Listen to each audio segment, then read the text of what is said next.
There's a bar in Omaha that sells Jello shots for $5 each, and they keep track of the fans that buy the Jello shots. So they keep a tally, and the teams in the College World Series, then they have like a little contest at the restaurant for at the bar for who can buy the most Jello shots, which fan base can buy the most Jello shots. Last year, LSU set the record with like 68,000. Like it's an absurd number that they set.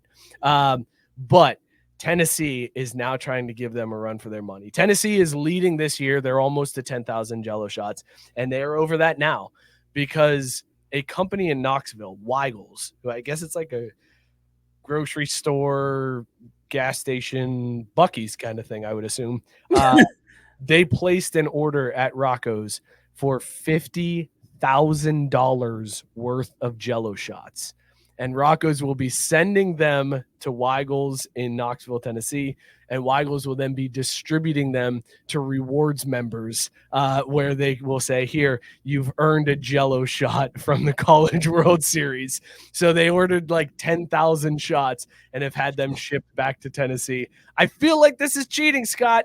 I feel like this shouldn't count for your total. If a foreign company is coming in or shipping the Jello, you need to be there. You need to be in the bar. You need to pay your $5. You need to do your Jello shot. Not this bullshit of like, we're going to pay you $50K and you ship us a whole bunch of Jello shot. This should not count. If this does end up breaking the record, it's asterisk. There is no way that this should stand, Scott. No, I 100% agree with you. It's got to be ordered, standing there, taken.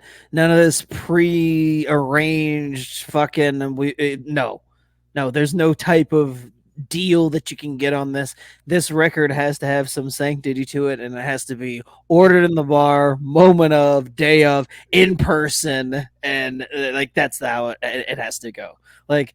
There's too much behind this record. I only learned about this record 24 hours ago. And I'm like, how in the world did I not know that this fucking existed? But there's no way that I'd be like ready for somebody to just take it down on some technicality. No, fuck that shit.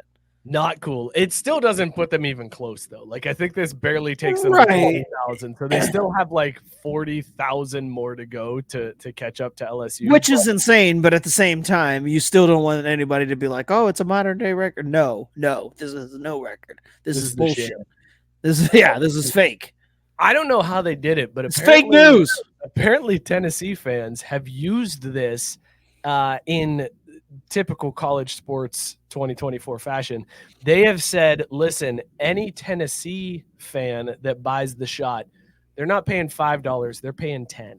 We're going to buy the shots for $10. $5 goes to Rocco's and the charities that they support. The other $5, that's going to go to an NIL.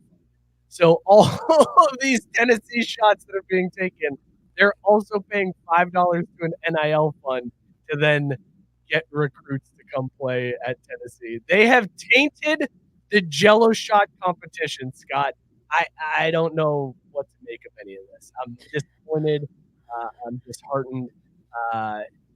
It's not. This isn't the America I want my kids to grow up.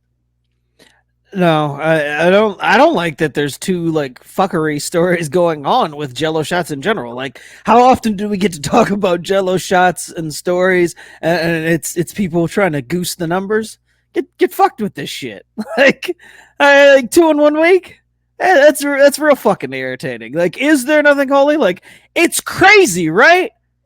But it's not as crazy as the idea that we're about to name a fucking villain, a fucking president for the second time. So there's that, like, right? Like, if somebody told you probably like, 10, 15 years ago, like this story about the fucking numbers with the Jello shot, you'd be like, wow, that's the craziest shit ever. And in 2024, you're like, that barely registers. Like, that sounds pretty normal.